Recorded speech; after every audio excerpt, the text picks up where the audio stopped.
E sem fé é impossível agradar a Deus. E nós precisamos de níveis de fé, precisamos crescer no nível de fé. Agora, você não consegue ter uma fé sobrenatural se você não prova os primeiros níveis de fé. Se você nunca experimentou andar em fé, não queira ressuscitar mortos. Tem gente que está orando, Senhor, eu quero ver mortos ressuscitar. Deus fala assim, mas você não ora nem para alguém que tem dor de cabeça? Como é que você quer ver morto ressuscitar? Níveis de fé vão crescendo e a fé vai crescendo a ponto de você crer suficiente no sobrenatural. Por isso que existe fé natural e fé sobrenatural. Por exemplo, todo mundo tem fé natural. Isso é óbvio. Pelo dia a dia, a gente acaba tendo fé natural. Por exemplo, quantos aqui, sinceramente, antes de você sentar, alguém falou, senta e você sentou, sim ou não? Mas antes de sentar, você pensou se essa cadeira vai aguentar você? Não é natural? Você senta sem se preocupar. E de vez em quando, alguns caem da cadeira. Às vezes acontece, mas é algo de exceção. Por exemplo, você chega na sua casa. Quantos aqui moram em casa? Ok. E quantos já tem luz na sua casa? Ok. Tem interruptor? Seja sincero, alguma vez você parou um pouquinho antes de apertar o botão do interruptor e pensou, será que vai acender? Não é uma coisa automática? Isso significa que você já gerou uma fé automática. Então, o seu dia a dia fez com que toda vez que você aperta o botão acende, então você já não se preocupa mais. O dia que não acender, você vai, o que aconteceu? Já é anormal não acender. O normal é acender. Olha o teu irmão falar assim, espiritualmente, você tem que chegar nesse nível.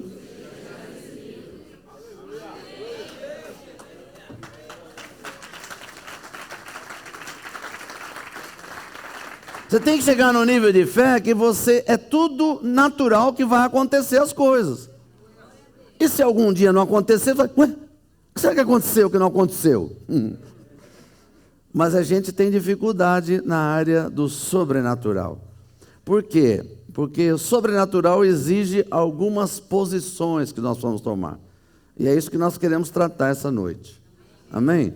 Então põe a mão no teu irmão e diga assim, quando você entender, hoje ainda, essa fé sobrenatural, e você der os primeiros passos, vão acontecer duas coisas na tua vida. Hoje ainda, você vai ser curado e vai ser próspero.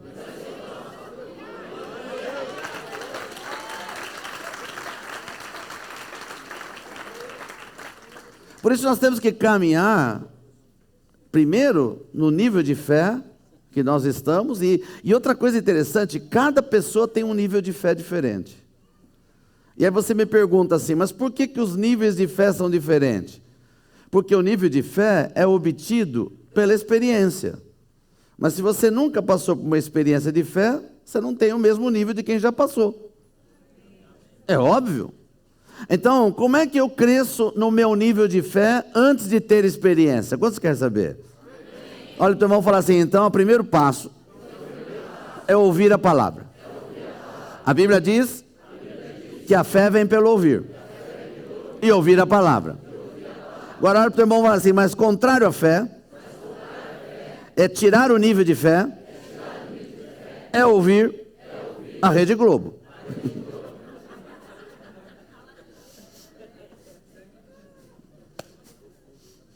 Alô? E tem umas pessoas, tem um grupo de pessoas que tem muito mais dificuldade de crescer na fé por causa de serem corintianos. Dificuldade deles é grande. Porque vira e mexe, ele sobe e depois desce, sobe e desce. Então, não dá para crescer em fé subindo e descendo. Ou você sobe de vez ou fica para trás, irmão. Fala para o teu irmãozinho e fala assim, então você vai ser liberto hoje de ser corintiano, palmeirense, são paulino, santista, porque você tem que mudar de time. Você tem que entrar para o time de Jesus, que não perde para ninguém.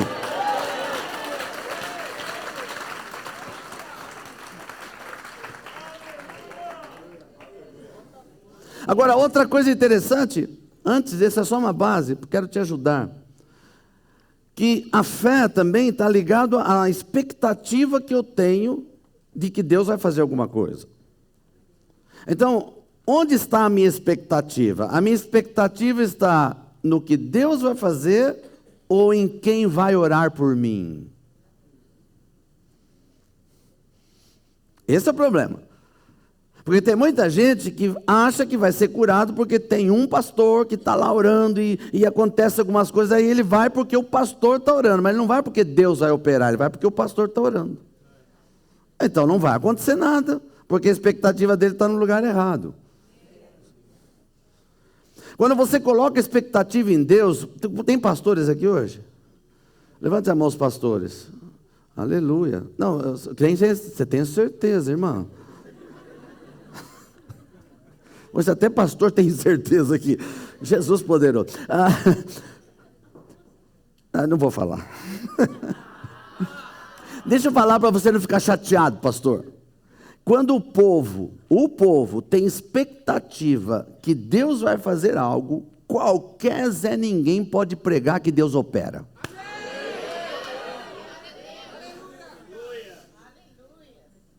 Então, a cura e o milagre não depende porque você é pastor, apóstolo, vice-querubim. Não depende disso. A cura depende da pessoa crer na palavra. Bom, deixa eu falar algo para você. Isso é só o início, tá bom? Analisa com calma, não fica chateado. Que você vai descobrir que tem pastores que oram, pessoas são curadas, mas o cara é homossexual. Alô? Aí você fala, mas como é que pode? Então pensa comigo. Coisa simples de pensar. Você não precisa nem ser crente. Se você plantar milho, dá milho. Se um bêbado plantar milho, dá milho. Se um homossexual plantar milho, dá milho. A semente não tem nada a ver com o semeador.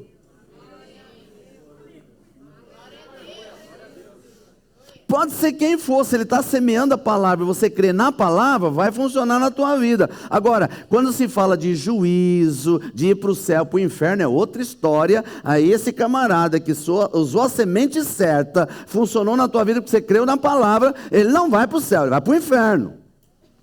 Mas não tem nada a ver com a semente. Você está entendendo? Para evitar de começar aquela teoria, não, mas fulano, olha, com todo pecado, Deus está operando. Não, Deus está operando não é por causa dele, não. Está operando por causa da palavra.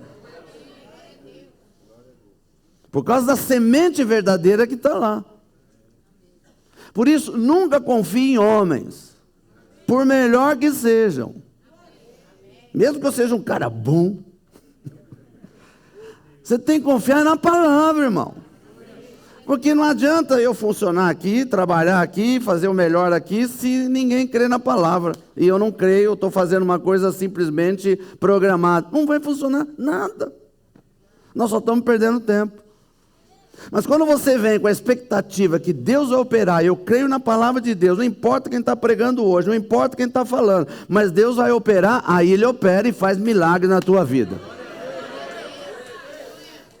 Põe a mão no teu irmão e fala assim, então a partir de hoje, para crescer em fé, mude a tua expectativa. Ela é em Deus, só nele. Por isso, toma cuidado com pastores que chegam na televisão e dizem, vem aqui que eu curo. Vem aqui que eu estou jejuando e eu vou curar você, irmão. Fala, pula fora, irmão.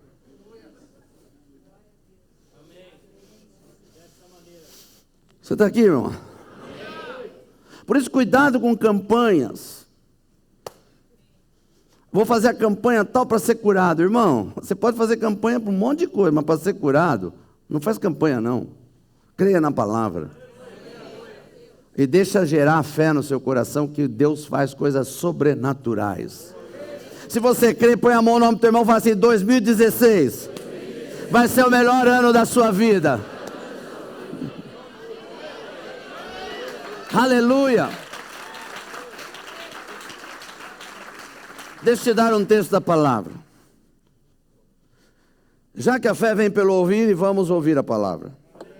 Marcos capítulo 5, verso 25 em diante. Marcos capítulo 5, verso 25 em diante. E eu estou mais animado porque eu acabei de ouvir um testemunho agora que só Jesus pode dar graça. Que testemunho, meu Deus do céu. Aí você escuta uns testemunhos desses e fala assim: meu Deus, acho que eu aqui não tenho fé. Você se sente um Zé Ninguém diante de alguns testemunhos poderosos, verdadeiros que a gente escuta. Então, Marcos capítulo 5, verso 25 diz assim: aconteceu que certa mulher, que havia 12 anos, vinha sofrendo de uma hemorragia, e muito padecera a mão de vários médicos, e tendo despendido tudo quanto possuía, sem contudo nada aproveitar, antes pelo contrário, indo a pior. Veja, esse primeiro texto aqui, pensa um pouquinho, nós temos que ler a Bíblia, irmão, para gerar fé, eu tenho que ler a Bíblia de uma forma diferente. Não pode ser uma leitura, eu tenho que ter uma interpretação do que eu estou lendo. E quando eu falo de interpretação, não estou falando de você interpretar do jeito que você quer, interpretar a história. Aqui está escrito que essa mulher padeceu 12 anos de hemorragia. Aí pensa o seguinte: quantas mulheres aqui já tiveram hemorragia?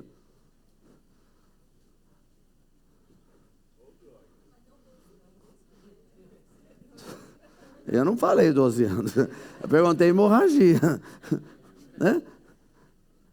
Mas talvez você tenha tido hemorragia. Eu já vi casos de 3 meses, 6 meses, ou 1 ano. O que acontece? Pensa o seguinte: os homens não precisam se preocupar agora.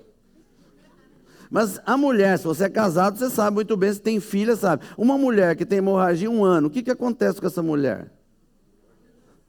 Primeiro, ela perde as forças. Segundo, começa a vir decepção, porque mexe na alma. Começa a ficar anêmica. Aí vem enfermidade em cima de enfermidade. Agora, não pode perder a cultura da época. Vamos pensar na cultura da época. Uma mulher em Israel, naquela época, que tinha fluxo normal, era considerada imunda. Pensa comigo. As mulheres que tinham o fluxo normal, a menstruação normal, elas tinham que ficar separadas no período da menstruação, porque elas eram consideradas imundas. Não podia encostar em ninguém, porque a imundície passava. Isso era um costume da época. Então imagina essa mulher com 12 anos de hemorragia.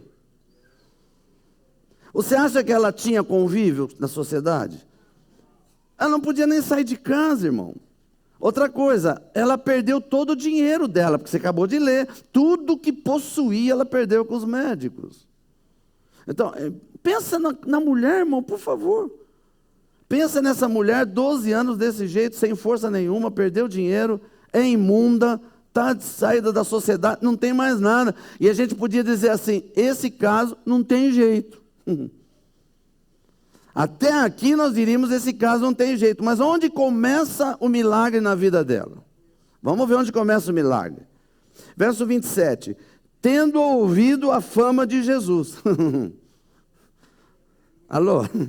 Não, vou repetir. Tendo. Não, repete bem, ó. Tendo. Olha o teu irmãozinho, faz assim o que o pastor está dizendo. Se você não ouve a palavra, não gera fé. Na época ela não tinha Bíblia, mas ela ouviu a fama de Jesus. O que ela está ouvindo? Tem uma pessoa que é da nossa sociedade, que cura, faz milagre, onde ele põe a mão, onde ele faz isso, acontece cura. Ela começou a ouvir isso. O que está gerando no coração? Se ele curou um cego, se ele curou um aleijado, eu também posso ser curado. Começou a gerar fé. Agora, presta bem atenção. Eu vou continuar, peraí. Tendo ouvido a fama de Jesus, vindo por trás dele, por entre a multidão, tocou-lhe as vestes. Espera um pouquinho, irmão. Eu sei que o pessoal gosta desse texto porque leva para o outro lado, mas vamos pegar a história real. A mulher está anêmica, 12 anos, está dentro de casa, não pode sair porque ela é imunda. Agora, a fama de Jesus chegou e ela descobre que ele está na cidade dela. Só que tem uma multidão. Presta bem atenção, está falando de multidão. Qual é o problema dessa mulher agora? Como que eu vou enfrentar uma multidão se eu sou imunda, eu não tenho força, eu estou anêmica? Como é que eu vou chegar no homem? Se ela pensasse nas dificuldades, ela ia ficar em casa, Jesus ia embora e ela não ia ser curada. Olha para o teu irmão e fala assim, muita coisa na sua vida. Ah não, vou profetizar para você. Muita coisa na sua vida não acontece, porque na hora que precisa, os obstáculos têm que ser vencidos, você desiste.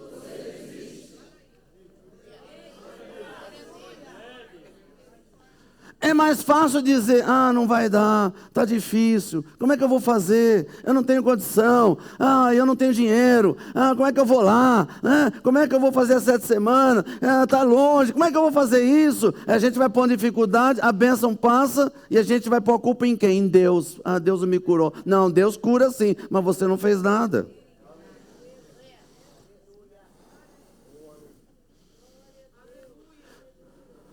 Alô? Não, eu vou dizer mais uma coisa. Se você conhece a Bíblia e quer conhecer, porque você é do nível 2. Se você lê o Novo Testamento, você vai descobrir que Jesus não procurou os enfermos para curá-los. Eles levavam os enfermos para Jesus. Não adianta você ficar sentado na tua casa e falar, Deus me cura. E aí você não faz nada, não ora, não jejua, não vai na igreja, não assiste nada de bom. Como é que Deus vai curar você, irmão? Põe a mão no nome de alguém e fala, não disfarça, cara, é de você que ele está falando. Aleluia! Obrigado, papai. Bom, deixa eu continuar. Em multidão, irmão, não, deixa eu continuar aqui. Verso 28, porque dizia, olha o que ela pensava, se eu apenas lhe tocar as vestes, ficarei curada. Ela nem queria que ele orasse por ela. Ela não estava pensando, eu vou lá para ele orar por mim. Ela falou assim, só tocar nele. Então ela tinha uma fé que foi gerada tão forte que ela já estava pensando, só tocar já é suficiente. Então isso é um nível de fé. Agora essa mulher, ela gerou um nível de fé ouvindo. Esse é o nível de fé, porque ela não tinha igreja.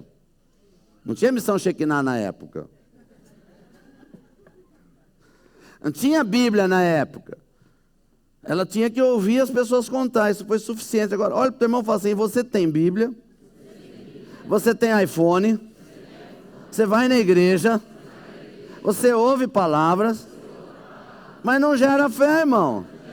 Porque está assistindo a Rede Globo.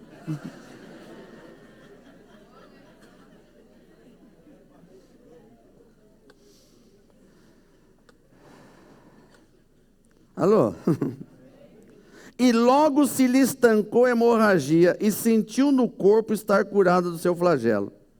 Jesus, reconhecendo imediatamente que dele saíra poder, virando-se no meio da multidão, perguntou, quem me tocou? Respondeu seus discípulos, vês que a multidão te aperta e você pergunta quem tocou? Quantos aqui já passaram por multidão? Não estou falando de metrô.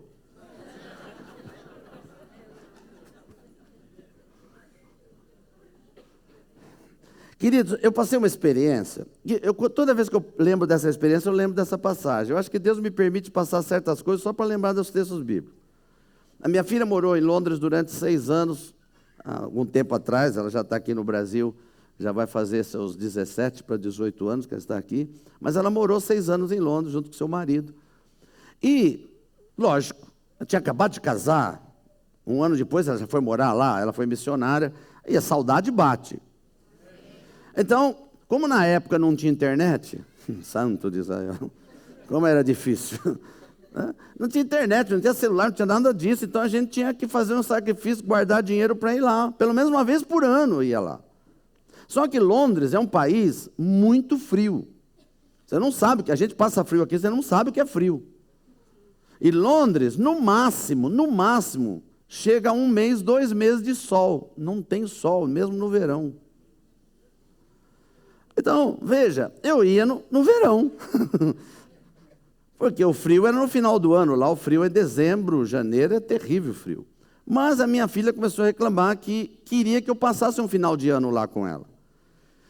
E ela não dizia o porquê. Ela, não, pai, que você vem aqui, você vai ter uma experiência diferente. E tá bom. E aí teve um ano que nós resolvemos ir em dezembro. E no dia 31 de dezembro, ela disse, pai, nós vamos para uma praça pública, chamada Trafalgar Square, aqui em Londres, onde todos que moram em Londres se reúnem lá nessa praça. No dia 31, à meia-noite.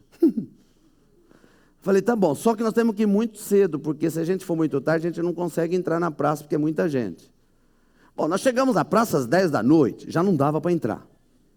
Eu nunca vi tanta gente, irmão. Mas aí a minha filha, com o meu genro, a gente foi se apertando até chegar perto, no centro da praça, onde tem um relógio eletrônico. Ela falou, nós temos que ficar aqui. Bom, deixa eu contar algo para vocês que eu passei. Chegou uma hora que não tinha mais onde se mexer. Não, estou sendo sincero. Se você ficasse assim e fizesse assim, você não conseguia voltar mais. Porque era gente na frente, gente do lado, atrás. Então, nessa hora, irmão, e teve uma hora que deu uma confusão e todo mundo começou. E foi para lá, ia para cá. A gente não tinha controle do corpo.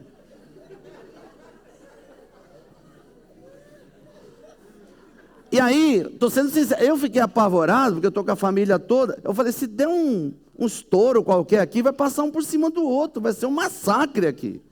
Não tem controle. E a gente ficou ali, duro, não podia se mexer.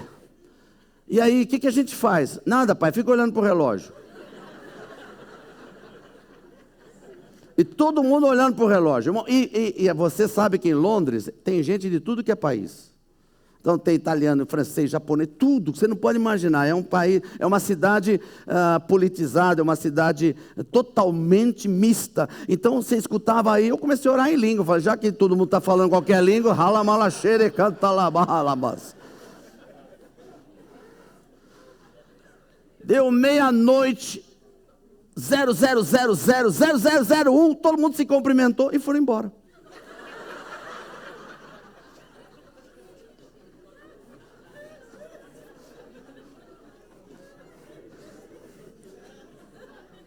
Nem fogos, porque lá é proibido soltar fogos. Então era um tal só de cumprimentar e ir embora. Eu falei, mas é isso? É. Um sufoco. Onde eu quero chegar? Que naquele dia, do jeito que a gente estava, você leva a encostão de todo mundo. Você não sabe quem encostou você, porque não dá nem para olhar para trás. Então eu fico imaginando Jesus no meio da multidão, porque como ele fazia milagre, todo mundo quer pôr a mão nele. Sim ou não? Está todo mundo querendo pôr a mão nele. Põe um, põe outro, e os discípulos, igual diácono, né? Fica assim, protegendo os diáconos de Jesus. E aí Jesus para e fala assim, quem me tocou? Os discípulos falam, peraí, Jesus, no meio da multidão está todo mundo te tocando e você pergunta quem tocou? Mas aí ele vem uma resposta, alguém me tocou diferente. E aí ele diz assim, porque de mim saiu o poder. Pensa comigo, quanta gente não tocou em Jesus? Não fala de ninguém ser curado, mas fala dela. Por quê? Tem muita gente que toca em Jesus, vem na igreja, chora, canta, mas só toca. Não recebe nada, porque não veio com a expectativa que aquela mulher tinha. Aquela mulher tinha tanta expectativa que só tocar, a hora que ela tocou, a Bíblia diz que na hora, zerou. Mas deixa eu contar o resto. Oh Deus, deixa eu ler o resto. O verso 32. Ele, porém, olhava ao redor para ver quem fizera isso. Então a mulher, atemorizada e tremendo, cônscia do que nela se operara, veio, prostrou-se diante dele e declarou-lhe toda a verdade. E ele disse: filha, a tua fé te salvou.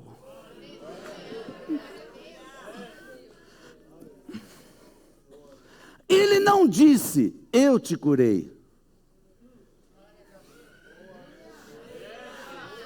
Ele não falou: fui eu que te curei. E ele era Jesus, ele não disse isso. Ele disse: a tua fé.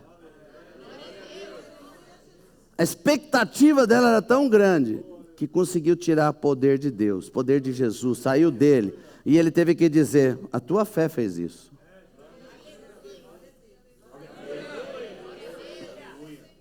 Põe a mão do teu irmão e fala assim: não basta tocar nas vestes de Jesus. Tem que tocar com a consciência e a fé suficiente para sair poder dele.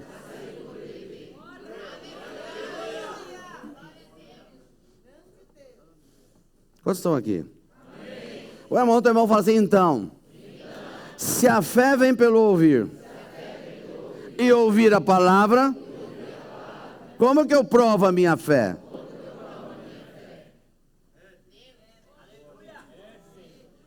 Só tem uma maneira de provar a sua fé. Quantos querem saber?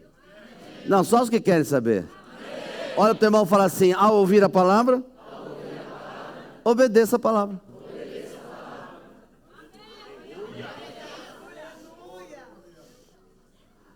O grande problema é duvidar. E a dúvida te tira a fé. Toda dúvida tira a fé, porque o reino de Deus não é reino de dúvida, o reino de Deus é reino de certeza. Eu vou repetir: reino de Deus é reino de certeza. Então olha para o teu irmão e fala assim: uma pontinha de dúvida, você desceu um degrau na tua fé.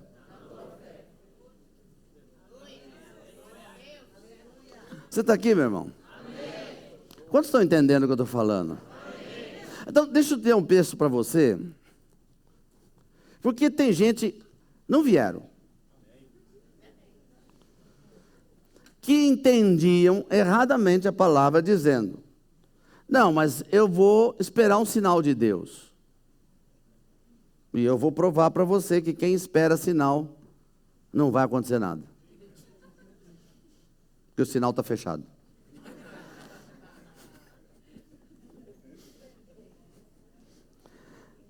Marcos capítulo 16.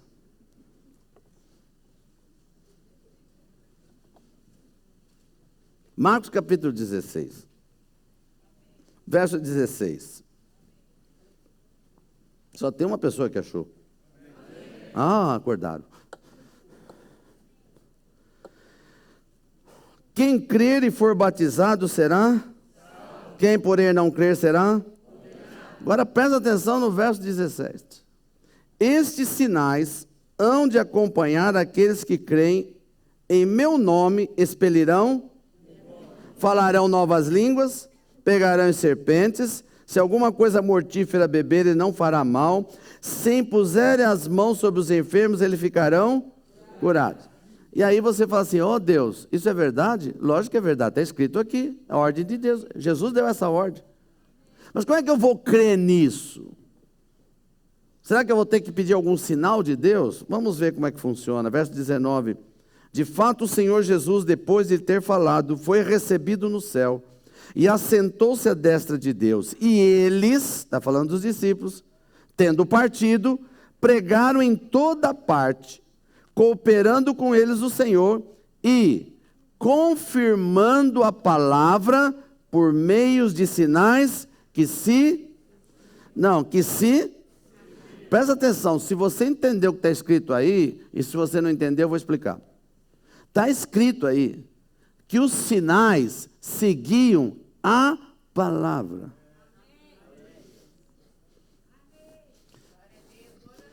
O sinal não vem antes da palavra. Primeiro vem a palavra, você ouve a palavra, crê na palavra, pratica a palavra e o sinal acontece. Não é ao contrário. Tem pessoas que ficam esperando o sinal para as coisas acontecer. Não, o sinal vai vir depois. Eu vou te mostrar um caso que para mim foi muito forte na Bíblia, em Êxodo capítulo 3.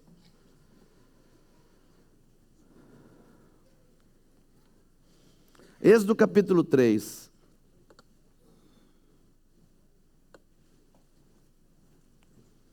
Dizia assim, está escrito assim: apacentava Moisés o rebanho de Jetro, seu sogro, sacerdote de Midian, e levando o rebanho para o lado ocidental do deserto, chegou ao monte de Deus, a Horebe.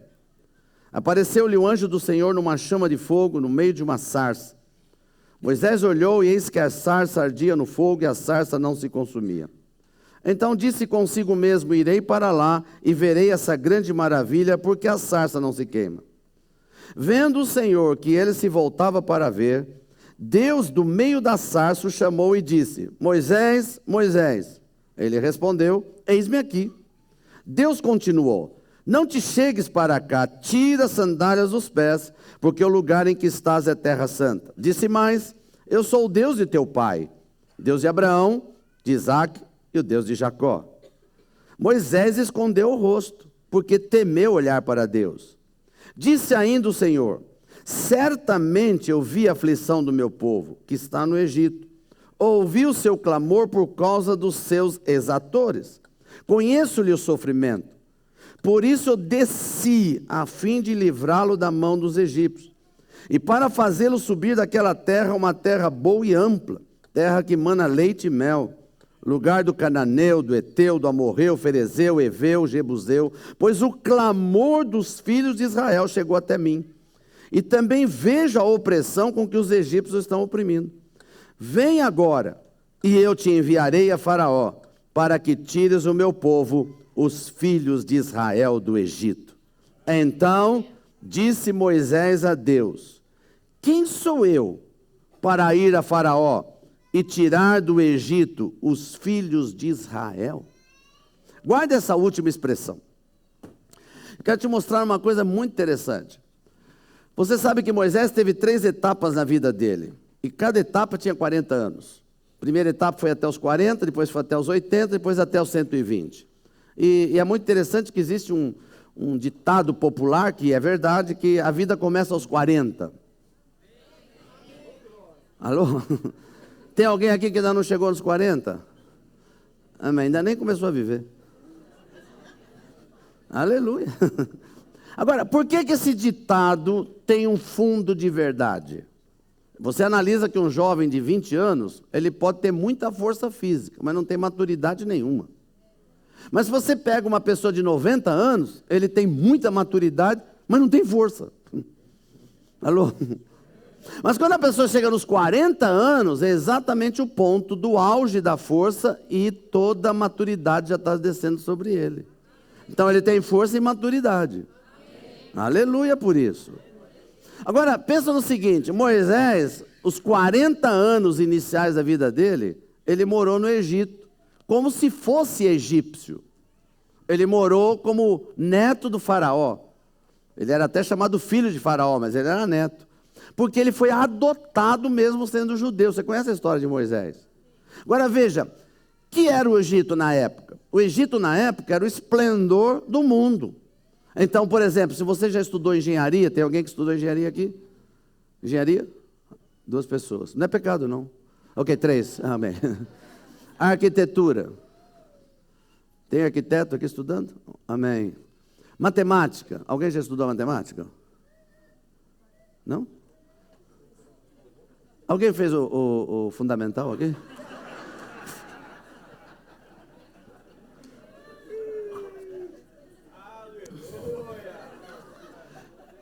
Quantos estudaram matemática um dia na vida? Pensa comigo, muitos de nós estudamos isso, mas não fomos atrás para descobrir que a origem da arquitetura, a origem da engenharia, a origem da matemática veio do Egito. Tudo que estudamos hoje é a origem do Egito. Significa que Moisés estudou tudo isso antes de nós. Se você estudar os livros paralelos, você vai ver que ele era arquiteto, ele foi um dos construtores ou idealizadores das pirâmides. Porque é ele que construía para o avô dele. Ele era príncipe. Então ele tinha melhor comida, melhor roupa, melhor faculdade. O cara era bom demais, irmão. E como filho de Faraó, aos 40 anos de idade, o cara era saradão. Só que aí ele descobriu que ele não era egípcio. Na verdade ele já sabia, mas aí veio o desejo no coração dele de salvar o povo dele. Aos 40 anos. Só que ele não entendeu que salvar o povo dele não era na força dele.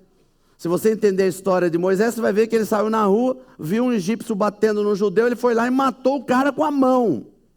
Olha a força que ele tinha. Sem arma. E outra coisa, enterrou o cara na areia sem pá. Porque ele tinha que esconder logo o corpo. Olha a força que ele tinha, irmão. E ele pensou que ninguém tinha visto. No dia seguinte, quando ele vai apartar a briga de dois judeus, um fala para o outro: você quer matar a gente como matou o egípcio ontem? E aí ele descobriu que já tinha saído no Facebook. Porque o Facebook é a origem de toda bisbilhotice. Alô? E como saiu no Facebook, Faraó sabia. E a lei no Egito, irmão, isso aqui é uma coisa que a gente às vezes não entende por causa da nossa cultura. Graças a Deus por isso. Mas a lei do Egito era o seguinte: o Faraó mandava matar, mesmo que fosse mãe, pai, filho, neto. Se matasse um soldado egípcio, ia à morte. Não tinha coração não, irmão. E Moisés sabia que Faraó ia mandar matá-lo. O que ele fez? Deu no pé. E foi para onde? Deserto. Vamos falar desse deserto. Não estou falando da tua vida ainda não.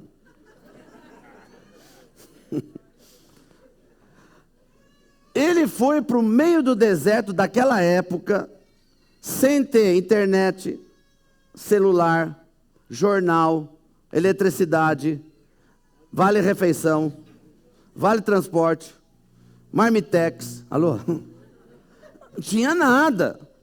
E sabe onde ele foi parar? Em Midian, e foi morar com um pai de santo. Porque tem gente que não sabe que sacerdote de Midian era macumbeiro, feiticeiro da época. E ele casou com a filha do macumbeiro. Alô? E passou a ter uma nova profissão. Sabe qual era a profissão dele agora? Cuidar de ovelha. Aonde? No deserto. Pensa onde levar uma ovelha no deserto para comer grama. Como não tinha despertador nem relógio, ele acordava com o sol. Imagina o sol no deserto. 6 horas da manhã já não dá para ficar mais na cama. E aí tem que colocar aquela capa enorme, gorro, cachecol, aquela coisa, fazer, mas não é frio? Tem que pôr. Vai lá ver hoje os beduínos que moram no deserto. Só quem for a Israel que vê. A gente passa no deserto, aqueles beduínos tudo encapotado com coisa aqui. Por quê? Porque o calor é tão grande, chega a 55 graus. Se não tiver protegido, você fica queimadinho, mas de fazer coisa de ferida gravíssima. Então ele tem que pôr aquele capote enorme, pega a vara, a sandália, porque lá não tinha sapato. E a sandália era com o dedão de fora. E vai levar as ovelhas para achar pasto. Aonde? Se em deserto de Israel não é plano, é montanha. Então sobe montanha, desce montanha, sobe montanha, desce montanha. E aí um lugar acha e para. E aí ele passa o dia inteiro, irmão, sem conversar com ninguém. Não tem comunicação. Ele fica ouvindo o dia inteiro. Estou falando, é o que ele ouvia, irmão. Quando o sol começa a se pôr, ele tem que voltar logo. Por que tem que voltar logo? Porque quem já estudou sabe que no deserto, no mesmo dia que fez 55 graus de dia, a noite cai abaixo de 0. Então quando o sol se põe, tem que voltar rápido, para proteger as ovelhas e ele mesmo. Então quando chega em casa, está cansado, o que ele vai fazer? Dormir. Não tomava banho na época, irmão. Era só o pé e o dedão que lavava. E não tinha guarda-roupa para escolher. Hoje eu vou sair com essa capa. Não, era uma capa só no máximo. Mas imagina ele cansado voltando de trabalhar desse jeito, sem aposentadoria, sem INSS. Irmão, o SUS é melhor do que ele tinha lá, irmão. Alô? Não tinha nada. E outra coisa, sabe quanto tempo ele fez isso? 40 anos. Sem feriado, sem ponto facultativo, sem domingo, todo dia. Agora pensa comigo. Se você um dia já estudou inglês ou francês, alguma língua, e parou, o que acontece? Esquece ou não esquece? Imagina Moisés 40 anos no deserto, sem estudar, sem falar com ninguém, sem ler nada, sem jornal, sem nada, só ouvindo. Você imagina? Ele emburreceu. Ele emburreceu, irmão. Ele se tornou uma pessoa burra. A única coisa que ele sabia falar era... Agora, pensa na história. Agora o homem está com 80 anos. Já não é mais aquele jovem de 40. Ele está com 80 anos. E Deus aparece para ele. E Deus diz assim: eu desci para livrar meu povo. Moisés falou: puxa, até que enfim. E ele está ouvindo Deus falar, que conhece o sofrimento do povo, que ouviu o clamor, eu desci. Aí ele diz assim: e você vai lá livrar o meu povo. Sabe o que ele falou para Deus? Né?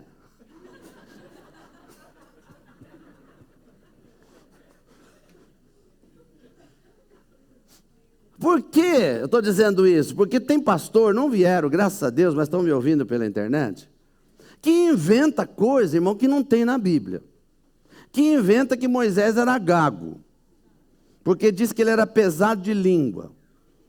Meu irmão, é porque as pessoas pegam um versículo e não pegam o outro. Vai em Atos capítulo 7, verso 20, eu vou repetir para você anotar. Atos 7, verso 20, diz que Moisés era poderoso em palavras. Agora, por que ele diz que é pesado? Porque 40 anos sem estudar, sem conversar com ninguém, sem ler nada, o cara ficou duro de boca. Só sabia falar? Não. E Deus diz para ele: é você que vai salvar meu povo. Imagina você na situação dele.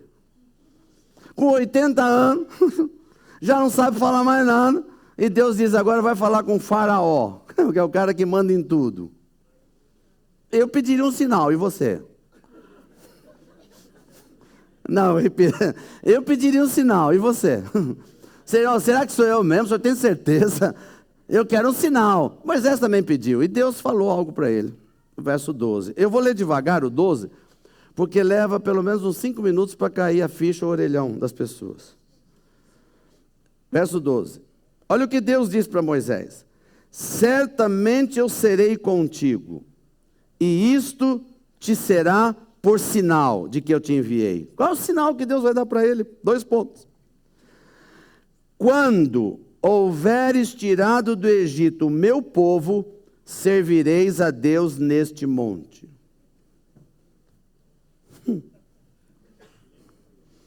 Eu vou repetir porque... Levanta a tua mão direita, acho que chegou a hora. Não, chacoalha a mão direita. Quem tem mão direita ainda funcionando? Chacoalha, chacoalha. Ok, vai no pescoço do seu irmão e fala: desce tudo que está entalado na tua vida, meu irmão.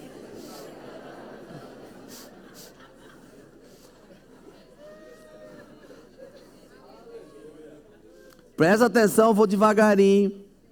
Deus disse assim para Moisés: você quer um sinal? Vou te dar. Quando você tirar o meu povo do Egito, você vai me servir neste monte.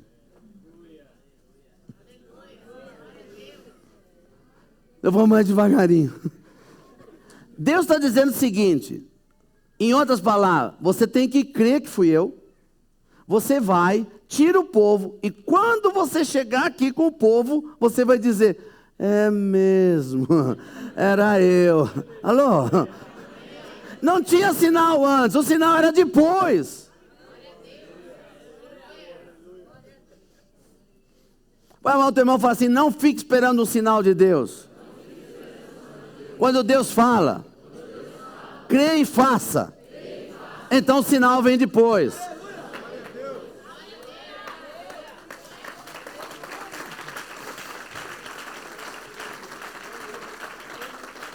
Não, eu vou te dar mais 2 exemplos. Fica tranquilo.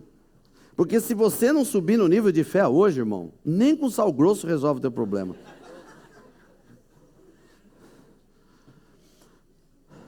Moisés está diante do Mar Vermelho. Ele já tirou o povo do Egito. Está o mar na frente. Atrás, o exército egípcio. Eles estão encurralados. O povo começa a reclamar, que é normal. E começa a dizer: tirou a gente do Egito para morrer aqui? Não valeu a pena? E Moisés foi reclamar com Deus. Deus, eles estão reclamando. E Deus falou assim: manda que marche. Deus não disse assim: eu vou abrir o mar para você. Manda marchar. Eu assim, o que crê que o mar ia abrir, irmãos? Não podia ficar esperando o mar abrir antes. Tem gente que ora, fala: Deus, abre o mar, fica parado. Abre, Jesus.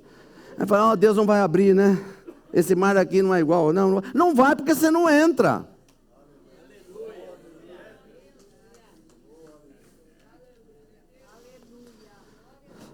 Eu vou colocar mais fogo em você.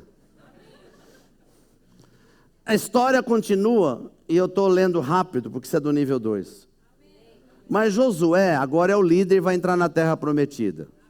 E na frente está o rio Jordão, na vazante, que significa, é o tempo das cheias, vazou água para todo lado, não tem como atravessar a pé. E eles agora precisam atravessar. E Deus mandou os sacerdotes levitas pegar a arca e entrar no rio. E disse: quando eles entrarem, o rio abre. Não abre antes.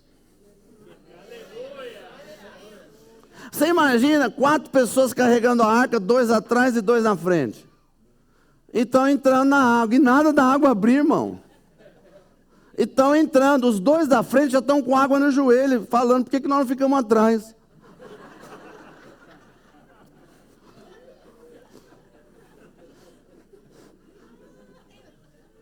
Mas quando os 4 pisaram na água, o rio abriu. Põe a mão no teu irmão e fala assim: o que o pastor está tentando passar para você? Se existe uma palavra, não espere o sinal. Avance na palavra.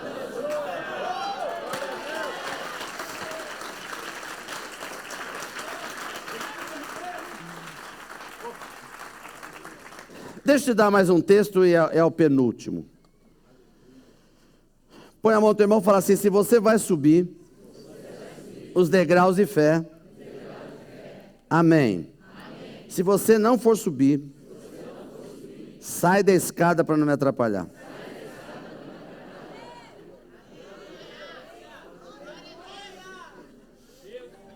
Mateus capítulo 14.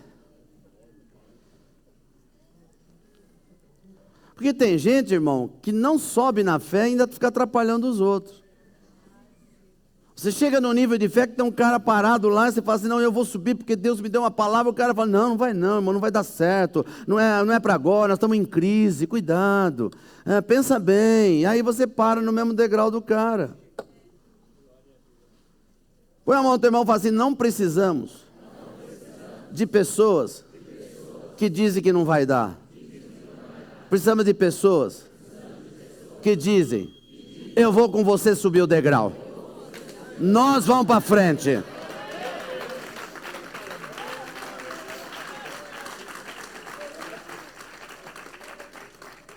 Mateus 14, 22. Eu vou ler o texto porque é importante ler. Ouça a palavra e deixa a fé crescer. Logo a seguir, compeliu Jesus os discípulos a embarcar e passar adiante dele para o outro lado, enquanto ele despedia as multidões. E despedidas as multidões, subiu ao monte a fim de orar sozinho. Em caindo a tarde, já estava ele, só. Entretanto, o barco já estava longe, a muitos estádios, quase 2 quilômetros da terra, açoitado pelas ondas, porque o vento era contrário. Na 4ª vigília da noite, isso significa 3 ou 4 horas da manhã, foi Jesus ter com eles andando por sobre o mar. E os discípulos, ao verem-no andando sobre as águas, ficaram aterrados e exclamaram: é um fantasma. E tomados de medo, gritaram. Mas Jesus imediatamente lhes disse: tende bom ânimo, sou eu, não temais. Respondendo Pedro, disse: se és tu, Senhor, manda-me ir aí ter contigo por sobre as águas. E ele disse: vem. E Pedro, descendo do barco, andou por sobre as águas e foi ter com Jesus. Reparando, porém, na força do vento, teve medo. E começando a submergir. Repete comigo: começando a submergir. gritou: salva-me, Senhor. E prontamente Jesus, estendendo a mão, tomou-lhe e disse: homem de pequena fé, por que duvidaste? E subindo ambos para o barco, repete comigo, subindo ambos para o barco.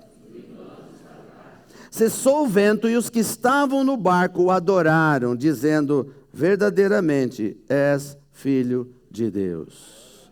Quantos aqui já entraram num barco? Fica com a mão levantada, não abaixa ainda não. No mar, à noite. Santo, sobrou pouca gente. Querido, você que entrou à noite, o que é o mar à noite? É claro ou escuro? É um breu, ninguém vê nada no mar, irmãos. O mar é uma coisa assim impressionante, a escuridão que vem no mar. Imagina no tempo de Jesus que os barcos dos pescadores não tinham os holofotes que tem hoje, nem as lâmpadas que tem hoje. Imagina como é a situação. Agora Jesus fala para os discípulos: nós temos que atravessar o mar, vocês entram. Só que Jesus não foi, ele voltou no monte para orar. Às 3 horas da madrugada, Jesus vai para a praia. Cadê os discípulos? Já estão lá no meio do mar, com ondas altas. Agora, quem estava dentro do barco? Não eram crianças. Eram 2 homens pescadores que conhecem muito bem o mar. E Jesus tem que ir lá e não tem nenhum barquinho para ir. Jesus diz: então, eu vou pelo meio normal.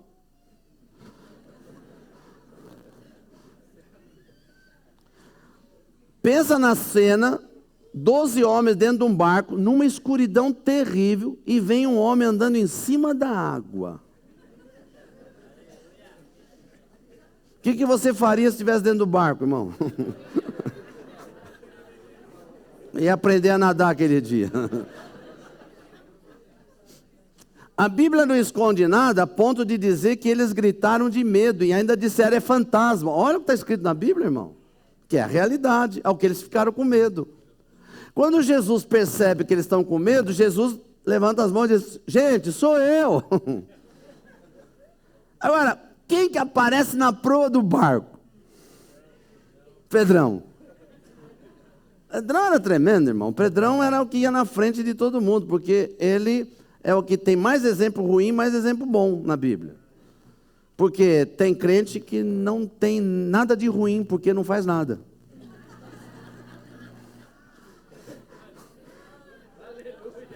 Porque só erra quem tenta acertar. Alô? Então Pedro sai lá na frente, né? E os 11 lá atrás, e eu vou contar a história da minha Bíblia particular, a geseriana.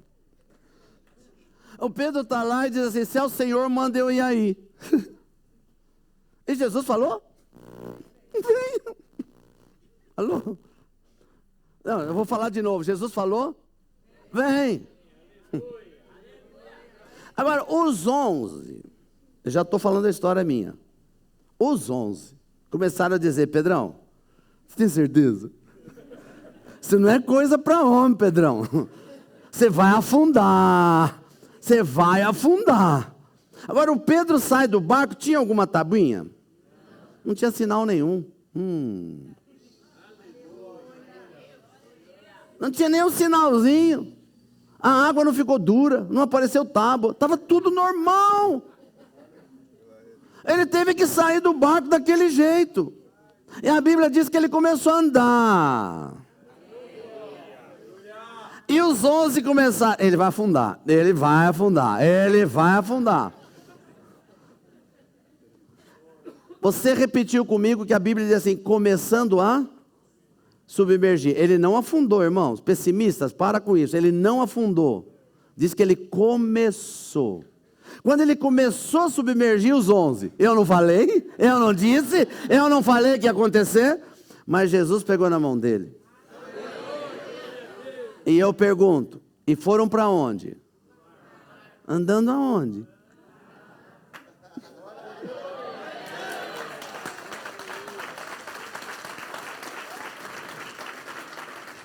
Quando Jesus vem com Pedro, os 11.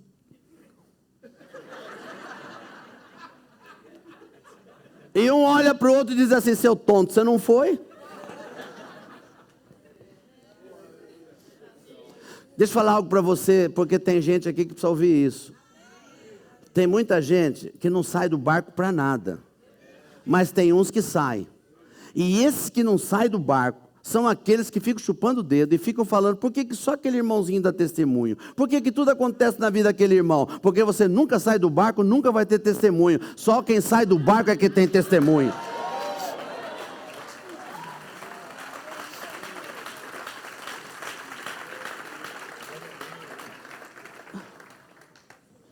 Vou dizer mais para você. Pedro andou em cima da água porque primeiro Jesus falou: vem. Se Jesus não tivesse mandado ele vir, ele afundava na primeira. Mas ele tinha uma palavra. Olha para o teu irmãozinho assim: ele ouviu a palavra. Não ficou esperando o sinal. Ele andou.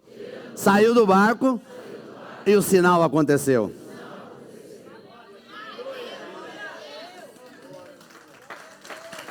Aleluia! Quantos estão recebendo? Põe a mão do teu irmão e fala assim: você não precisa ficar ouvindo palavras.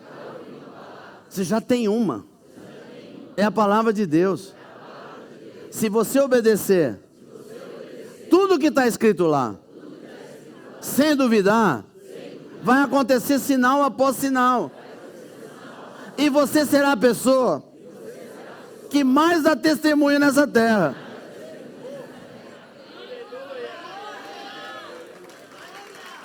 É assim.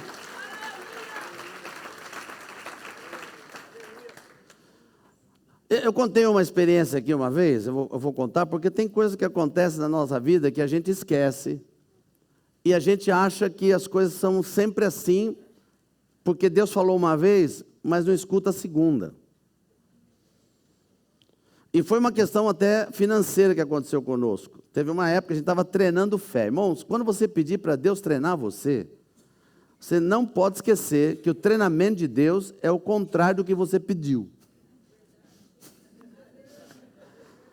Tem gente que fala: Deus me dá paciência. Aí está cheio de tribulação, fica desesperado. Mas como é que vai testar a tua paciência se não tem tribulação, irmão? Senhor, enche-me de fé. E aí ele tira um monte de coisa sua. Tira teu dinheiro, tua saúde, tira um monte. Como é que você quer fé? Então a gente estava treinando fé e ficamos sem dinheiro. Tremendo.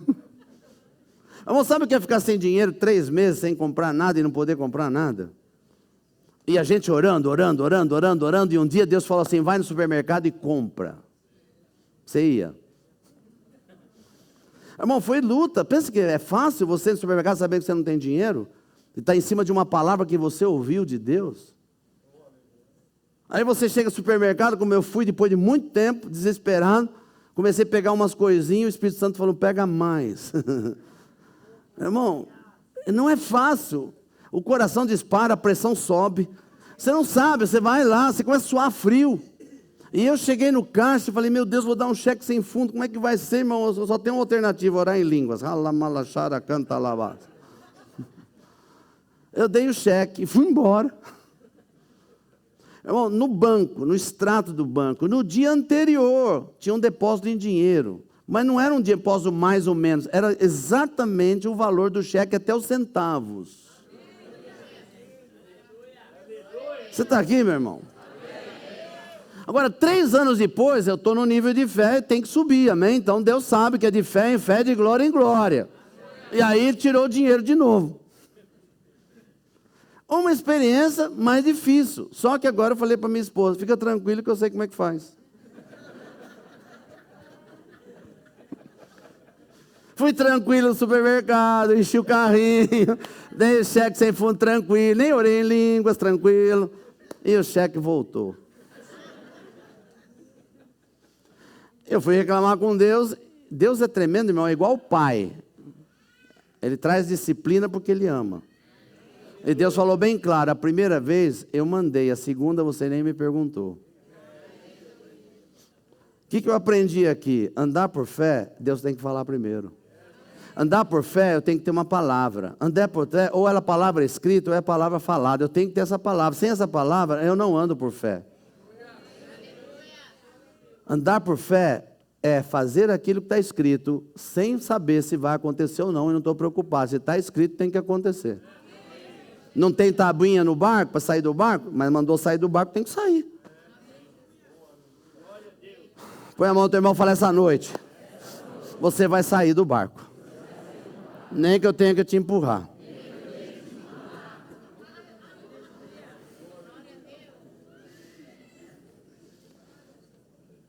Por isso nós vamos ministrar aqui, quebrar um espírito que impede a tua fé. Só tem um espírito que impede a tua fé. Chama-se espírito de incredulidade. Esse espírito é o único que pode segurar a tua fé. Porque a incredulidade mata a fé. E sem fé você não agrada a Deus. O que significa agradar a Deus? Se eu agrado a Deus, eu vou para o Salmo. E o Salmo diz que se você estiver agradando o Senhor, Ele satisfará os desejos do teu coração. Meu irmão, põe a mão no teu irmão e fala assim: para com esse negócio de oração forte.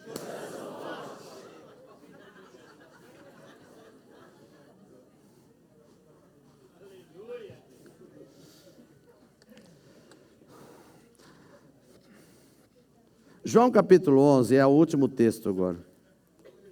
Meu Deus. João capítulo 11.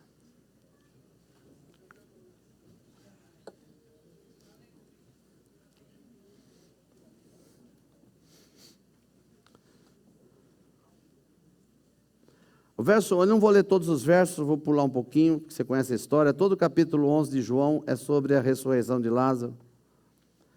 E no verso 1 diz que estava enfermo Lázaro de Betânia, da aldeia de Maria e de sua irmã Marta.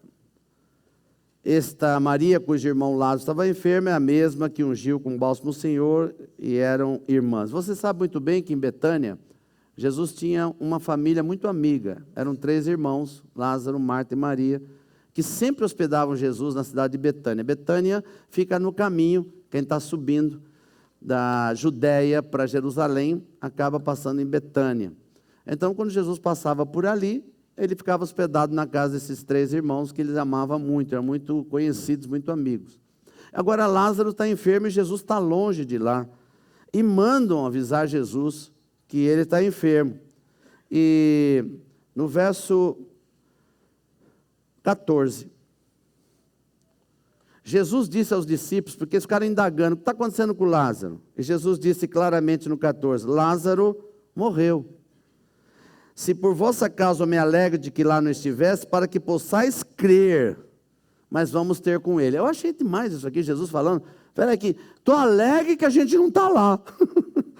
O cara morreu, Jesus falou: estou alegre que eu não estou lá. Porque se eu estivesse lá, ele não morria, mas é melhor que ele morra.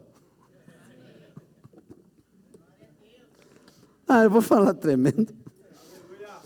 Agora, 2 irmãs, Marta e Maria, são famosas por sermões que se prega sobre ela. Eu já vi muitos sermões sobre Marta e Maria. Quantos aqui já ouviram o sermão de Marta e Maria? Quantos? Não, só os que ouviram. Amém. Quantos nunca ouviram o sermão de Marta e Maria? Ok, os outros que não levantaram a mão não sabem ainda que é Marta e Maria, mas hoje você vai ouvir o sermão de Marta e Maria, ok? Agora, tem gente que gostaria de ser como Marta. Tem alguém aqui que gostaria de ser como Marta? Levanta a mão. Queria ser como Marta? Ninguém? Ninguém gosta de trabalhar, então? Ok. Quantos gostariam de ser como Maria? Levanta a mão, os que gostariam de ser como Maria. Amém. Então eu vou mostrar para vocês quem é a crente Marta e quem é a crente Maria. E se você me permite, eu gosto de ler a Bíblia com a entonação real do que estava acontecendo, porque a letra é morta, mas a gente tem que dar vida à letra. Amém? Então vamos lá no verso 19. Muito dentre os judeus tinham vindo ter com Marta e Maria para as consolar a respeito do seu irmão. Quem são esses aqui, irmão? Você sabia que naquela época tinha pessoas que eram pagas, é uma profissão, pagas para chorar em enterro.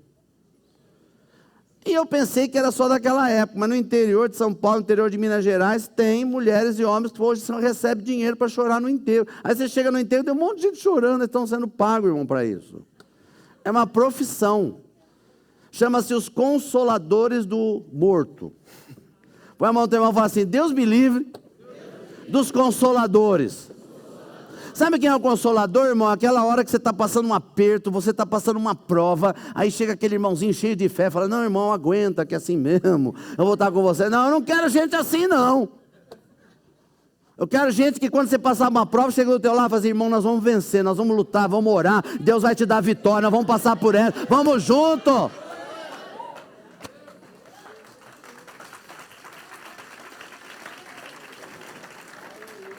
Põe a mão no nome de alguém e fala: se você é um consolador pago, sai de perto de mim, irmão.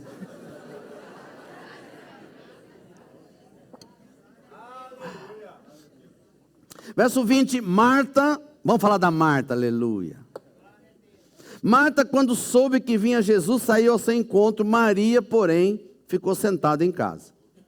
Disse Marta a Jesus, eu vou falar como é que ela disse: Senhor, se estivesses aqui, meu irmão não tinha morrido. Está escrito assim, sim ou não? Ela está reclamando. Ela está pondo a culpa em Jesus porque o irmão dela morreu. Eu vou repetir, ela está dizendo: Jesus, a culpa é sua, porque se você estivesse aqui, ele não tinha morrido. Mas Marta era crente, irmão. E crente não pode dar fiasco. Então ela dá uma estratégia, como todo bom crente. E ela diz assim no verso 22, mas eu sei que mesmo agora, tudo quanto pedires a Deus, Deus te concederá. Tremendo. O crente poderosa, primeiro reclamou, mas depois diz: mas eu sei que tudo que você pedir, Deus vai fazer. E aí Jesus se animou tanto, que disse para ela, verso 3, teu irmão há de ressurgir. E a crente poderosa respondeu: eu sei que ele vai ressurgir na ressurreição do último dia.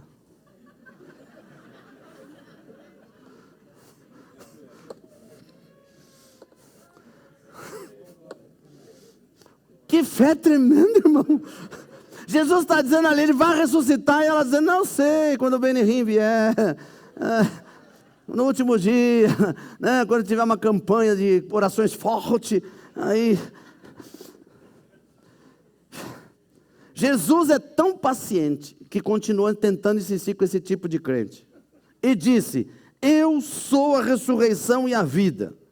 Quem crê em mim, ainda que morra, viverá. E todo que vive e crê em mim, não morrerá eternamente. Virou para Marta e disse: crê isso? E ela respondeu: sim, eu tenho crido que tu és o Cristo, o Filho de Deus, que devia vir ao mundo. Ele não perguntou nada disso.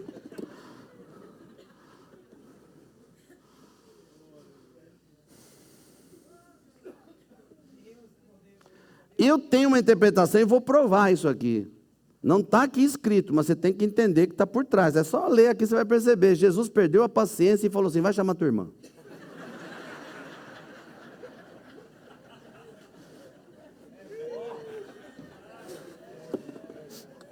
Está escrito aqui, irmão. Lê comigo, verso 28. Tendo dito isso, retirou-se e chamou Maria, sua irmã, e disse: o mestre te chama. O que ele falou? Chama tua irmã. Agora, para todos que levantaram a mão, aleluia, que querem ser como Maria. Ela, ouvindo isso, levantou-se depressa e foi ter com ele, pois Jesus ainda não tinha entrado na aldeia, mas permanecia onde Marta o avistara. Os judeus que estavam com Maria em casa e consolavam, vendo-a levantar-se depressa e sair, seguiram-na, supondo que ela ia ao túmulo para chorar. Quando Maria chegou ao lugar onde estava Jesus, ao vê-lo, lançou-se aos seus pés e disse: Senhor, se estivesse aqui, meu irmão não tinha morrido.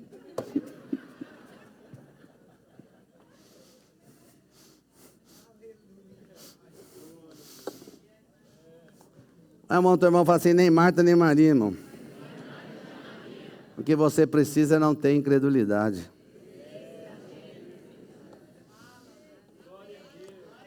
Verso 33, e aqui é outra coisa mais legal ainda que eu descobri na palavra. O verso 33, Jesus, é demais o verso 33, irmão.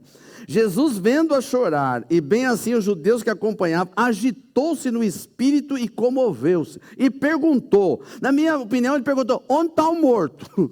O negócio é o seguinte: eu quero falar com o morto. Não adianta falar com vocês, onde está o cara que eu tenho que orar?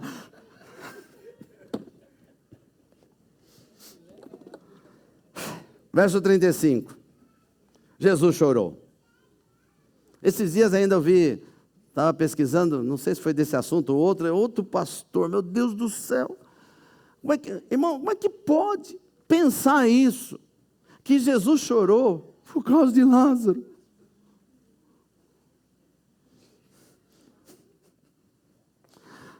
Ele vai ressuscitar o cara e vai chorar.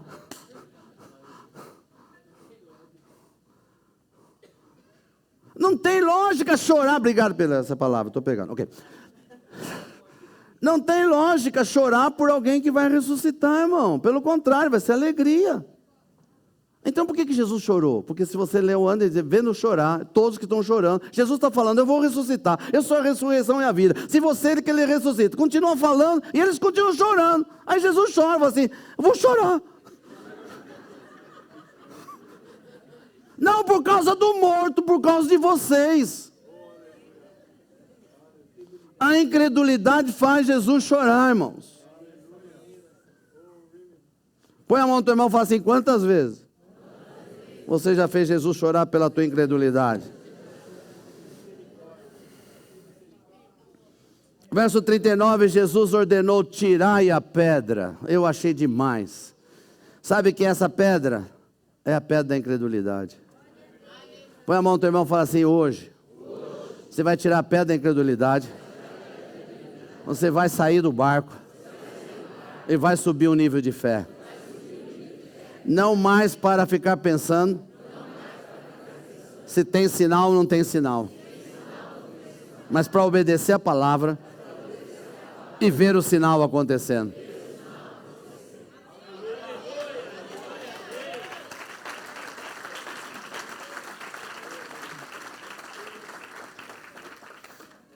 Por isso eu quero mestrar duas áreas que são juntas. A primeira é sobre saúde.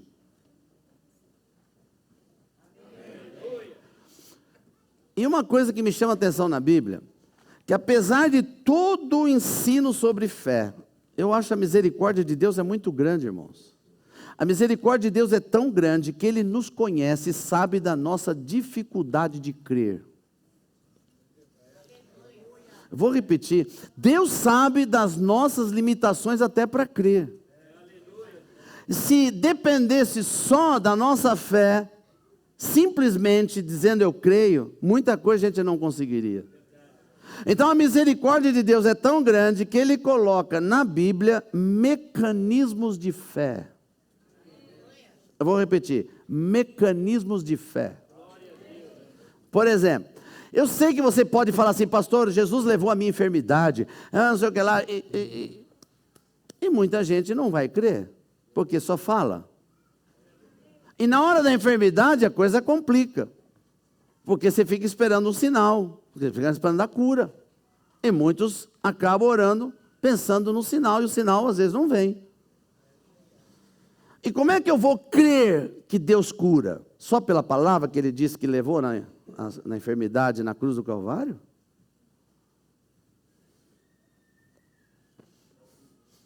Tem que ter algo mais para nos ajudar. Silêncio geral.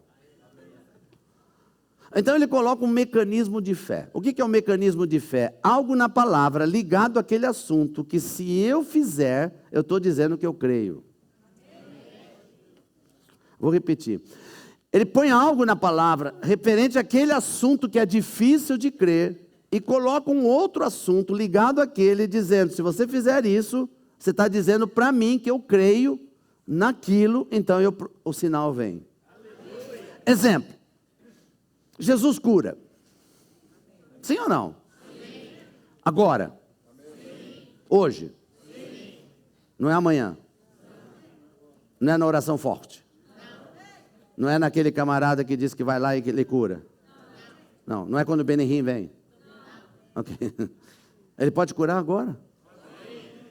Mas como é que nós vamos crer nisso? Como é que eu vou provar para Deus que eu creio? Só porque está escrito que Ele cura? Tem que ter algo na palavra que me ajude a crer. Então eu vou para a palavra em Tiago 5,14. E Tiago 5,14 está dizendo assim: se tiver alguém doente entre vós, chame os oficiais, os líderes da igreja, e unjam com, vírgula, e a oração da fé salvará o doente. Presta bem atenção, para não ter confusão. Unjam com óleo, vírgula, e a oração da fé. Não é a oração do óleo. Então a minha pergunta aqui é a seguinte: Jesus cura? Se você crê nisso, precisa do óleo para curar? Então por que manda para o óleo?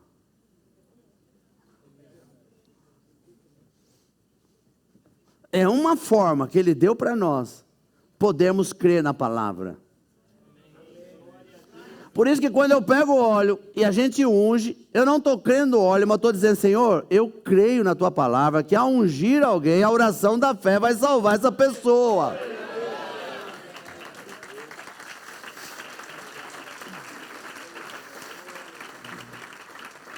Porque não tem óleo santo. O que tem é Espírito Santo. O óleo é um mecanismo de fé, irmãos, que você usa porque está escrito na palavra para usar, mas não é o óleo que cura. Alô? Não está escrito o óleo vai curar, diz a oração da fé. E é tão forte que tem gente que às vezes fala assim: não vou orar porque o cara é pecador, está em pecado. Mas a Bíblia diz que a oração da fé salvará, e se houver cometido pecado serão perdoados, porque é a mesma ação do verbo. Deixa eu te completar aqui em 2 Reis capítulo 4. Oh, aleluia!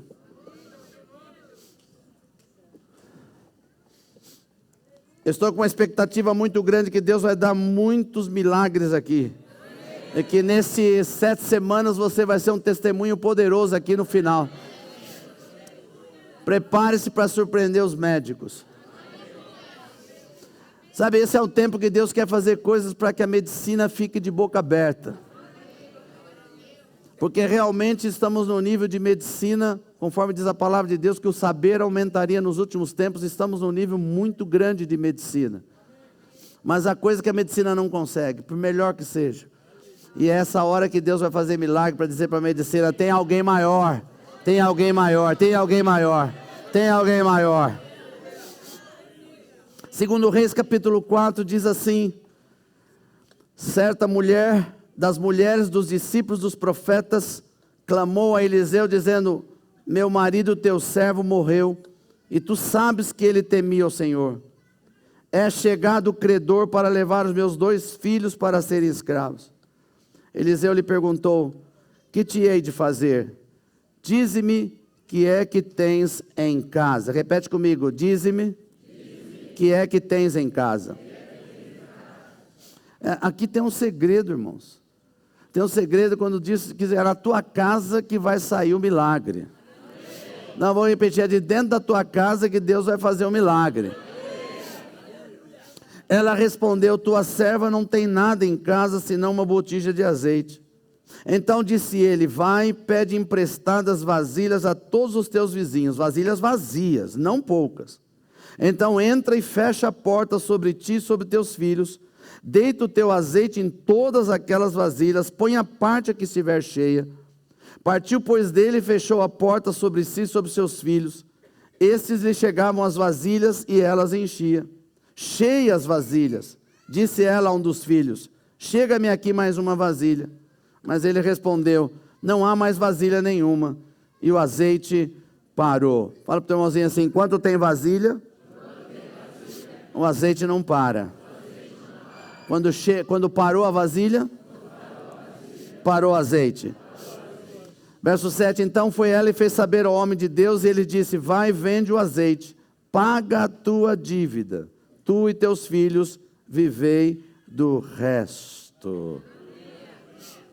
Aqui, Deus não faz obra pela metade.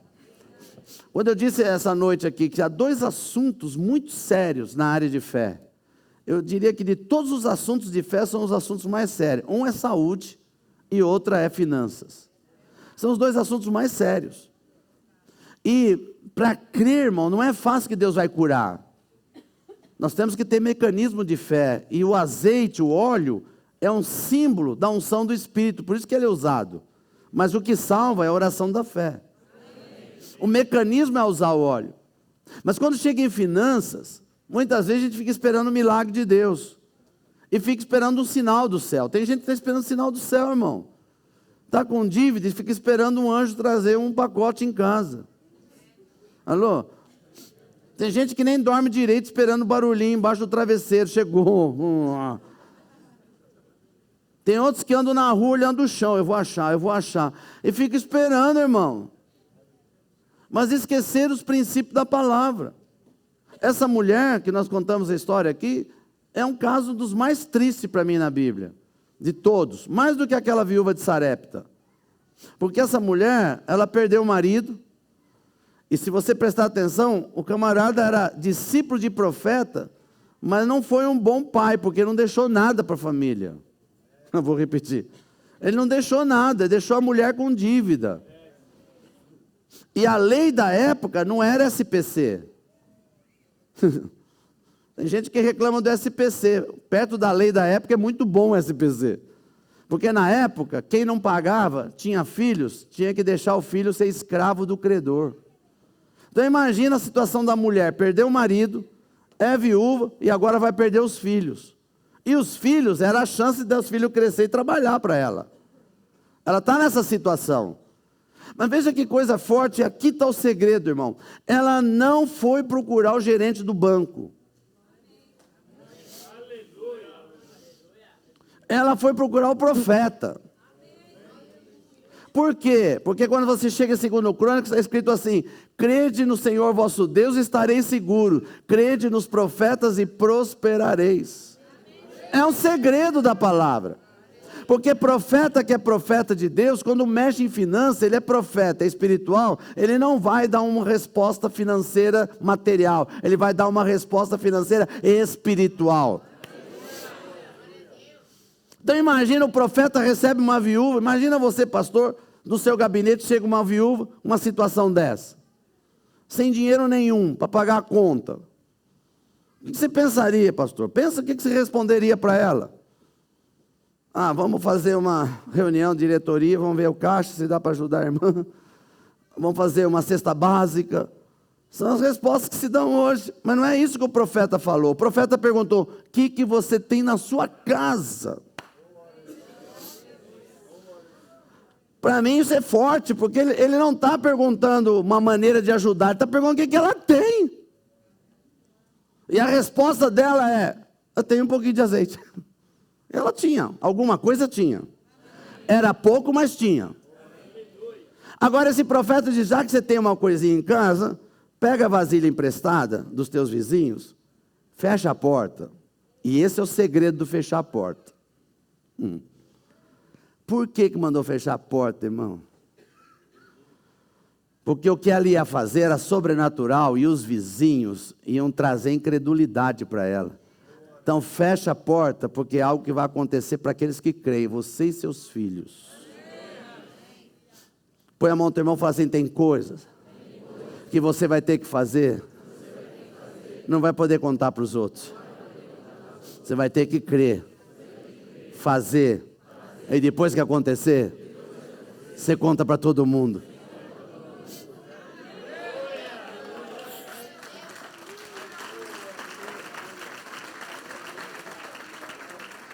Agora, ela pega um monte de vasilha emprestada. Imagina os filhos também olhando aquilo. Eu acho que ela também não acreditou tanto. A fé dela não era do nível máximo, era do médio. Porque a Bíblia diz que quando ela percebeu que as vasilhas estavam enchendo, ela mandou buscar mais.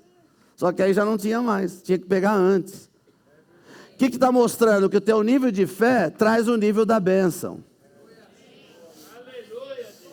A tua fé sempre trará uma bênção, mas o nível traz o nível de bênção. É igual, nível de fé, nível de bênção. Agora ela está com azeite, e a gente pensa assim, azeite, irmão, cultura é cultura. Oh, Jesus, como é difícil muitas vezes a gente entender a cultura. Na época, azeite era igual barra de ouro para nós hoje. Era algo caríssimo. Quem tinha azeite tinha como se tivesse ouro. Então, quando ela vê todas aquelas vasilhas cheias de azeite, resolveu o problema dela. Só que ela não volta no banco para saber onde vai investir. Agora está cheio do dinheiro, onde que eu vou investir? Não, ela volta no mesmo profeta que deu a palavra. Porque profeta que é profeta de Deus não só traz o milagre, como ensina o que fazer com o milagre. E sabe o que o profeta falou? Vende. Primeira coisa que você vai fazer, paga a dívida. Eu vou repetir. Porque tem crente, irmão, não vieram. Que deve para um monte de gente, está com o nome sujo, está com um monte de coisa, mas está ali na fé, e de repente sai do barco, e levanta, que Deus fala assim, dá uma oferta grande. Aí o cara dá uma oferta desesperada, aí Deus enche ele de bênção, e ele começa, sou nova criatura, as coisas velhas já passaram, e não paga a dívida, e já começa a gastar a bênção. Quando Deus abençoa, a primeira coisa que Ele quer, irmão, limpa o teu nome, paga a tua dívida, faz tudo certinho, e depois vive do resto. Porque quando você faz o acerto, aquilo que ficou é suficiente para dar a bênção eterna para você. Até Jesus voltar. Você está aqui, irmão? Não, olha o teu irmão, você está com uma cara que está igual aquela viúva. Não sabe para onde vai. Fala assim, mas essa noite você vai sair do barco. Você quer ver como saúde e prosperidade estão sempre juntos na Bíblia? Vamos pegar o Salmo 1 e nós vamos terminar agora. Meu Deus, hoje eu vou passar do horário. Salmo número 1, só hoje, vai. Quem é da Metodista Renovada que está aí, não conta para o pastor Joel, por favor. É só hoje. Salmo número 1. Diz assim, feliz o homem que não anda no conselho dos ímpios. Olha para o teu irmão e fala assim, se o teu gerente do banco é ímpio, não aceita conselho dele.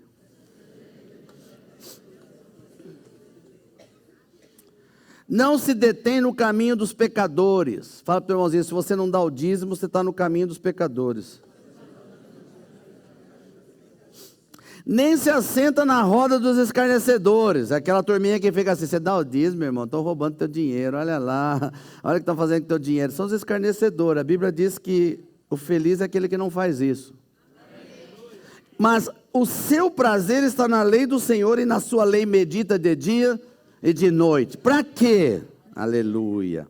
Ele é como árvore, plantada junto a correntes de água, que no tempo dá o seu fruto, cuja folhagem não murcha, e tudo que ele faz será bem sucedido.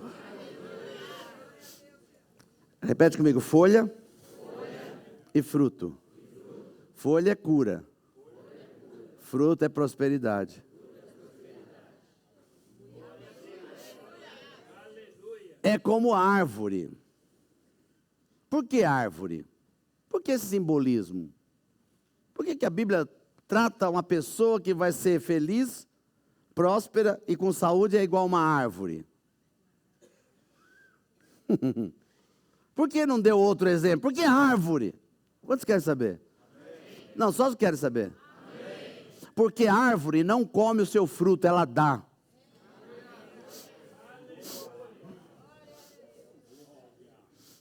Eu vou repetir. A árvore não come o fruto, ela...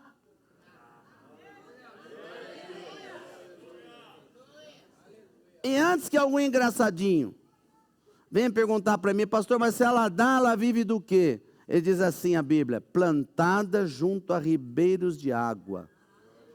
Quando você está na palavra, você está plantado na água que é Jesus. A água está pegando na raiz. Então quem dá o teu sustento é a raiz. É problema de Deus a partir de agora. O teu problema é dar o fruto. Olha para o teu irmão e fala assim, mas se você come o fruto?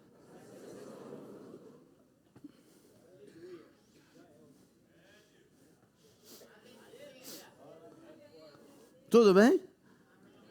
Você está entendendo? Olha para o teu irmãozinho, nível 2, irmão.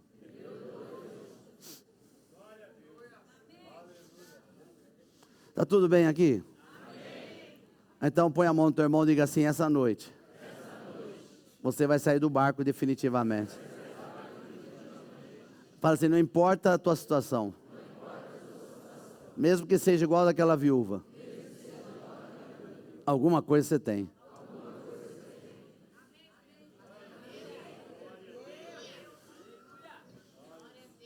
Alguma coisa você tem.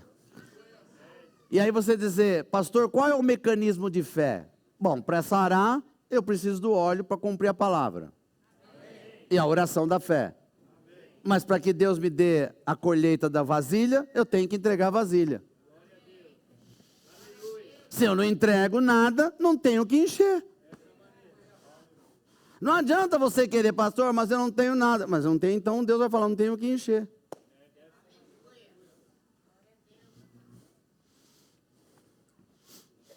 Olha para o teu irmãozinho e fala, você está com uma cara de que o nível baixou um pouquinho. Fala assim, mas eu vou te empurrar do barco essa noite. Porque se tem saúde, tem prosperidade. Você está aqui, meu irmão? E não esqueça, prosperidade de Deus não é para você ficar rico. Mas é para você ter uma vida tranquila, para dar o fruto na estação própria, e tudo que você fizer prospera. Esse é o projeto de Deus.